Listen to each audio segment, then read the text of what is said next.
റമദാനിന്റെ രാവേ പകലേ നിനക്ക് സലാം. ഇനിയൊരിക്കൽ കണ്ടുമുട്ടുന്നവരെ സലാം. ആ ഒരു യാത്രയപ്പ്, വല്ലാത്ത ഹൃദയഭേദകമായ യാത്രയപ്പ്, സന്തോഷത്തിന്റെ യാത്രയപ്പ്. അല്ലാഹുവേ, റമദാനിന്റെ വരവോടുകൂടെ ഷഹ്റുൽ ബറക, ബറക്കത്തിന്റെ രാവാണ്, ബറക്കത്തിന്റെ ദിനങ്ങളാണ്, ബറക്കത്തിന്റെ മാസമാണെന്ന് നീ പറഞ്ഞില്ലേ? ആ ബറക്കത്ത് ഞങ്ങൾക്ക് ലഭിച്ചു അല്ലാഹ്.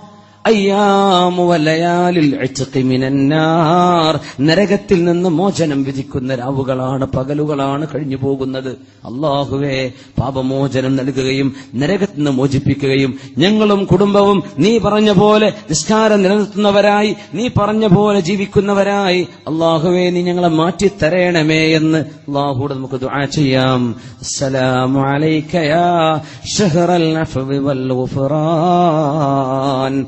പാപമോചനം ചോദിക്കുന്നവരുണ്ടോ? ചെയ്തുപോയ തെറ്റുകള്, കുരുത്തക്കേടുകള്, കോളേജ് പഠിക്കുമ്പോ, ഹൈസ്കൂളിൽ പഠിക്കുമ്പോ മറ്റുള്ളവരുടെ വീട്ടിലേക്ക് കയറി ചെന്ന് വേണ്ടാത്ത നോക്കിയത്, കണ്ടത്, തൊട്ടത്, ചെയ്തത്, പ്രവർത്തിച്ചത്, ഇതെല്ലാം യാ അല്ലാഹ് ഈ രാവിന്റെ ഈ നിമിഷത്തിൽ തന്നെ എനിക്ക് മാപ്പ് തരേണമേ എന്ന് ചോദിച്ചു വാങ്ങിയില്ലെങ്കിൽ ഈ നിമിഷം ചോദിച്ചേക്കു. സഹോദരങ്ങളെ, സഹോദരിമാരെ, പൊറുക്കലിനെ ചോദിക്കിൻ. ശഹ്റുൽ അഫ്വി വൽ ഗുഫ്റാൻ, പാപങ്ങൾ പുറത്തു തരാനുള്ള മാസമാണിത്.